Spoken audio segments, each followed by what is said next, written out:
Here's a number that should stop you cold: 40%. That's how much of your retirement savings the government can quietly take the moment you decide to write a check at a car dealership. Not through some hidden fee, not through a scam, through the perfectly legal, deliberately confusing tax code that most retirees walk straight into with a smile on their face and a sense of pride in their chest. And the cruelest part? The people who fall into this trap are usually the most financially responsible people in the room. Let me show you exactly how this works. B-roll, dealership lot, cars gleaming under afternoon sun. The setup. Picture a man, we'll call him Raymond, 68 years old, retired after 40 years working for the county. He and his wife have Social Security coming in, a pension, required minimum distributions from a traditional IRA he's been building since 1991, and some dividend income from a brokerage account. All in, before anything unusual happens, they're pulling in around $120,000 a year in combined income. Their old car finally gave out, transmission gone. They head to the dealership, find a $50,000 SUV, negotiate a fair price. They feel good. Then the finance manager slides over the loan paperwork. 7% financing. Raymond doesn't even blink. He says no. He calls his brokerage from the parking lot, requests a $50,000 distribution from his traditional IRA, and 3 days later, he walks back into that dealership and writes a check. In his mind, he just saved himself nearly $10,000 in interest payments. He drove home proud, completely convinced he outsmarted the system. He didn't outsmart anything. He just handed the government a bill that won't arrive for 2 years, and when it does, it's going to be brutal. Pattern interrupt. Hard cut to tax return close-up. Red ink circling numbers. The first problem. Your IRA is not your money. Here's the thing most retirees fundamentally misunderstand about their retirement accounts. Every dollar inside a traditional IRA, a 401k, a 403b, a TSP, has never been taxed. Not once. That was the deal you made with the government back when you were contributing. Pay no taxes now, pay them later. Later is now. When Raymond calls Fidelity and pulls out $50,000, that money doesn't arrive as a clean windfall. It arrives as ordinary income, same tax category as a paycheck, same category as wages. The IRS treats it exactly like Raymond walked into a job, clocked in for a year, and got paid. That $50,000 drops directly on top of everything else he and his wife are already earning that year. And that's where the damage starts. Let's do the actual math. Before the withdrawal, Raymond and his wife have about $120,000 in gross income.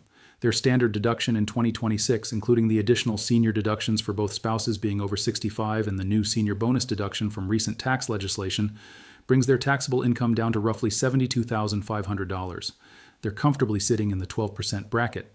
They have about $28,000 of room before they get pushed into the 22% bracket. Life feels manageable. Now Raymond pulls the $50,000. The first $28,000 of that withdrawal fills the remaining 12% bracket. That costs $3,360 in federal tax. The next $22,000 pushes straight into the 22% bracket. That costs another $4,840. Federal income tax on the withdrawal alone, $8,200.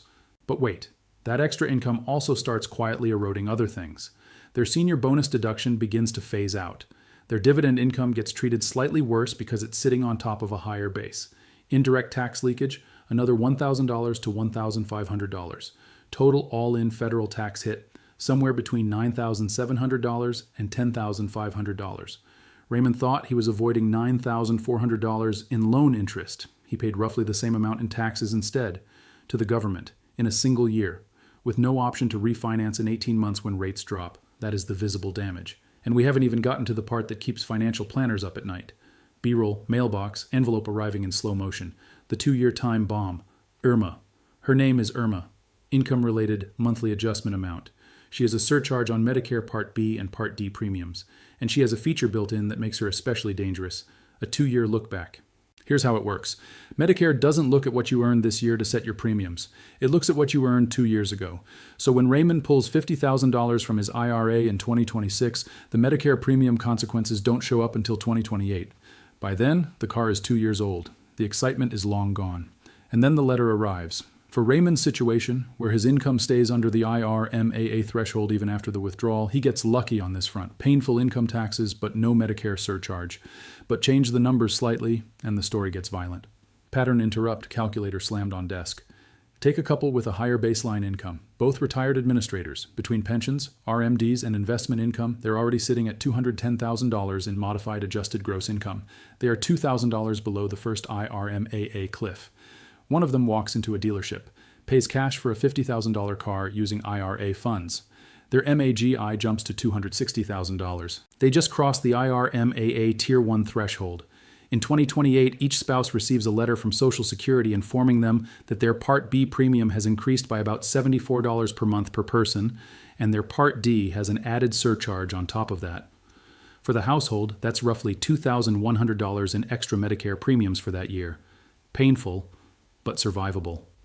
Now take a third couple, both retired physicians in California, baseline MAGI of $260,000, already in IRMAA Tier 1. Sitting $8,000 below the Tier 2 cliff. One of them buys a $60,000 car, pulls it from the IRA. MAGI jumps to $320,000. They sail past Tier 2. In 2028, the surcharge increases for both spouses. Federal income tax on the withdrawal at the 24% rate, $14,400. California state tax at 9.3%, another $5,580. IRMAA surcharge increase, over $3,000. Deduction phase-outs. Net investment income tax exposure. All-in cost of paying cash for that $60,000 car. Somewhere between $24,000 and $26,000 on a $60,000 car. To avoid a 7% loan, that is a 40% confiscation rate. And the worst part is that none of it shows up in real time. It bleeds out slowly over 24 months in premium letters and tax notices that most people never connect back to that one afternoon at the dealership. B-roll. Senior couple reviewing paperwork at kitchen table, concerned expressions. 3 doors. So what do you actually do when you need a car in retirement and your old one finally dies? You have 3 real options. Let's walk through all of them. Door 1 is what Raymond did. The lump sum IRA withdrawal. We just showed you exactly what this costs. Between income taxes, state taxes, deduction phase-outs, and IRMAA exposure, you're looking at an effective tax rate of 20% to 40% on the withdrawal. This is the trap. This is the door you do not open. Door 2 is the bank auto loan. I know. Your whole life you were taught that debt is the enemy. And for most of your working years, that was correct. But here's the thing they never told you. In retirement, with a tax-deferred account as your primary asset, debt can be the cheapest insurance policy available. A $50,000 auto loan at 7% over 60 months runs about $990 per month. Total interest over 5 years, roughly $9,400. You pay that out of your existing post-tax income, your Social Security, your pension, your RMDs you were going to take anyway. Not one extra dollar of MAGI is generated. Not $1 of additional taxable income hits your return. IRMAA doesn't move. Your senior bonus deduction stays intact. Your tax bracket doesn't creep. You pay $9,400 to the bank. In exchange, you preserve between $15,000 and $26,000 in taxes and surcharges. The loan is a net win. The interest is the tax shelter. And here's what almost nobody mentions. In month 18, when interest rates have dropped, you refinance. You drop the rate. You pay even less. Or you do partial Roth conversions in low-income years and use those post-tax Roth dollars to pay the loan down strategically, spreading your tax exposure across multiple years instead of taking the full hit in one catastrophic calendar year. Door 3 is the portfolio line of credit. This is what sophisticated investors use and almost no retiree knows it exists. If you have a non-qualified taxable brokerage account, meaning the account outside your IRA with mutual funds or ETFs, the brokerage will lend you money against it, typically up to 50% of the account value, at a rate somewhere around 6% to 7% in the current environment. You borrow $50,000 against the account, you pay the dealer, you drive off the lot. What just happened on your tax return? Nothing. Loans are not taxable events. The $50,000 is not income. Your MAGI doesn't move. IRMAA is completely unaffected. Your tax bracket sits exactly where it was the day before. You pay interest only to the brokerage with no required monthly amortization schedule. Your portfolio continues growing at its long-term average while you pay loan interest. You're essentially borrowing at 6.5% against an asset growing at 7.5%. Positive carry, plus zero tax consequence. This is how wealthy people finance depreciating assets. They don't sell positions to buy cars. They borrow against positions, let those positions keep compounding, and pay the interest from dividends. When they eventually pass, heirs receive a step up in basis, and the embedded capital gains disappear entirely. There's also Door 4, the HELOC. Same basic logic, borrow against home equity, loan proceeds aren't taxable. MAGI unaffected, IRMAA undisturbed. The downside is that your house becomes collateral for a depreciating asset which carries its own risk. But for retirees with substantial home equity and no taxable brokerage account, it still beats the IRA lump sum by a wide margin. Pattern interrupt, close-up of checklist being written by hand. The pre-dealership checklist. Before you ever set foot on a car lot in retirement, do these 5 things. 1. Calculate your current year MAGI projection. Pull out last year's tax return. Add any known changes this year. Know your number. Know exactly how close you are to the next IRMAA tier. Print the 2026 IRMAA thresholds and keep them somewhere visible. 2. Calculate the all-in tax cost of any lump sum IRA withdrawal you're considering, federal tax, state tax, deduction phase-outs, and the projected IRMAA hit 2 years out.